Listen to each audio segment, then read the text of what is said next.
और अब विपक्ष की बात कर लेते हैं। नगर निगम के चुनाव में अखिलेश यादव और मायावती की हालत ऐसी हो गई है कि एक भी सीट उनकी पार्टी नहीं जीत सकी। लेकिन जब हार पर चिंतन मनन का वक्त आया तो सारा दोष, सारा ठीकरा ईवीएम पर फोड़ा गया और सरकारी मशीनरी पर फोड़ा गया।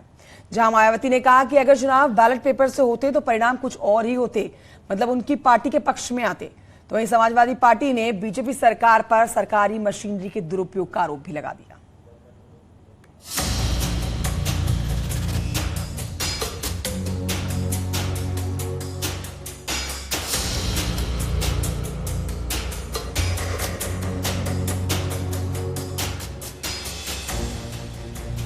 तमाम कोशिशों के बावजूद समाजवादी पार्टी और बीएसपी नगर निगम के चुनाव में एक भी सीट नहीं ला पाई। अखिलेश यादव के साथ ही मायावती का सारा समीकरण फेल साबित हुआ। चाहे मुस्लिम और दलित कार्ड या फिर कोई और, यूपी की जनता ने सभी को सिरे से नकार दिया। लेकिन जब दोनों पूर्व मुख्यमंत्री की नगर निगम के चुनाव में हार हुई तो हार पर चिंतन मनन की जगह पूरा टिकरा ईवीएम पर फोड़ दिया।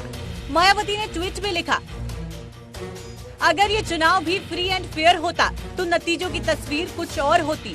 बैलेट पेपर से चुनाव होने पर बीएसपी मेयर चुनाव भी जरूर जीतती। यानी मायावती के मुताबिक उनकी हार इसलिए हुई क्योंकि ईवीएम से चुनाव हुए।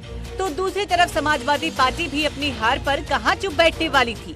समाजवादी पार्टी की प्रवक्ता ने ईवीएम से इतर इल्जाम उस पुलिस प्रशासन पर मढ़ दिया जिसने नगर निगम के चुनाव को पूरी तरह पारदर्शी और निष्पक्ष करवाया। अखिलेश यादव ने कहा, चुनाव अगर फेयर होता, लोगों को वोट डालने से नहीं रोका जाता तो चुनावी नतीजे कुछ और होते। ये जबरदस्ती उन्होंने वोट नहीं डालने दिया और जो लोग वोट डाल भी आए और जब गिनती हुई है उसमें जो हथकंडे भारतीय जनता पार्टी अपना सकती थी वो हथकंडे अपनाए गए। केवल जीत, लोकतंत्र खत्म हो जाए, कानून खत्म हो जाए, नियम खत्म हो जाए, जो हमें अधिकार मिले वो खत्म हो जाए, उसकी किसी की परवाह नहीं है भारतीय जनता पार्टी को। जीत पर जश्न और हार पर आरोप लगाने वाली दोनों पार्टी अब जनता के कटघरे में है, क्योंकि इस चुनाव ने दोनों दलों को वो सबक सिखाया जिसका अंदाजा शायद ही अखिलेश और मायावती को रहा होगा। हालांकि अखिलेश यादव और मायावती पहले तो एक दूसरे के वोट बैंक में सेंधमारी की, लेकिन उसका भी फायदा बीजेपी उठा ले गई। तो अब हार का कसूरवार ईवीएम और पुलिस प्रशासन पर मढ़ा जा रहा है, जिस पर बीजेपी ने करारा पलटवार किया। कहीं नहीं गए जी, सहारनपुर गए, मेरठ गए, एक आध जगह और कहीं गए होंगे, निकले नहीं पूरे चुनाव में। समाजवादी पार्टी के कार्यकर्ताओं की गतिविधि लगभग शून्य थी।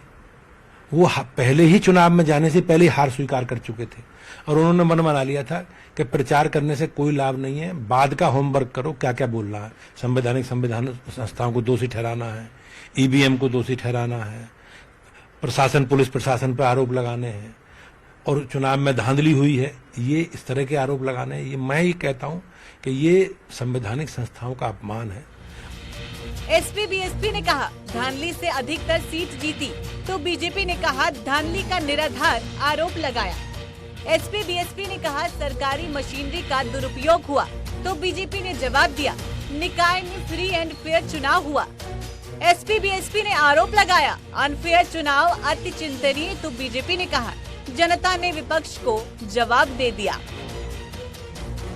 चाहे अखिलेश यादव हो या फिर मायावती, दोनों नगर निगम में मिली करारी हार को स्वीकार करने से इतर ईवीएम और सरकारी मशीनरी के दुरुपयोग का आरोप लगा रहे हैं। लेकिन जब वक्त चुनाव प्रचार और जनता के बीच जाने का था तो दोनों दलों के मुखिया ट्विटर पर सियासी कहानी साझा कर रहे थे और कार्यकर्ता को साथ रखने और संगठन को मजबूत करने की जगह अपने बड़े बड़े नेताओं से हाथ धो रहे थे। फिर हार पर ईवीएम को जिम्मेदार बताना कहां तक जायज है, इसका फैसला भी जनता के ऊपर है। Bureau report, news 18।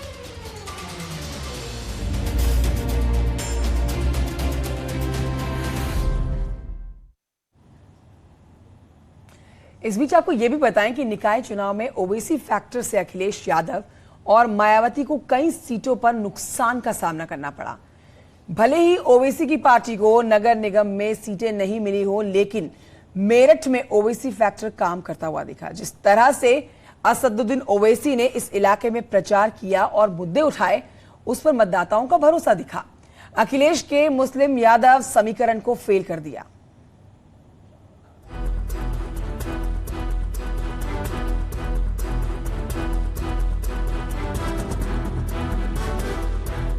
निकाय चुनाव में ओवैसी फैक्टर पहले के मुकाबले ज्यादा असरदार होता दिखाई दिया है।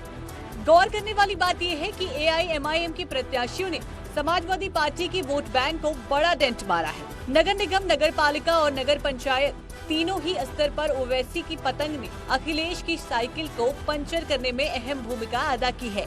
खास तौर पर वो इलाके जो समाजवादी पार्टी के गढ़ माने जाते थे, वहाँ ओवैसी की पार्टी के उम्मीदवारों ने SP को बड़ा नुकसान पहुँचाया है।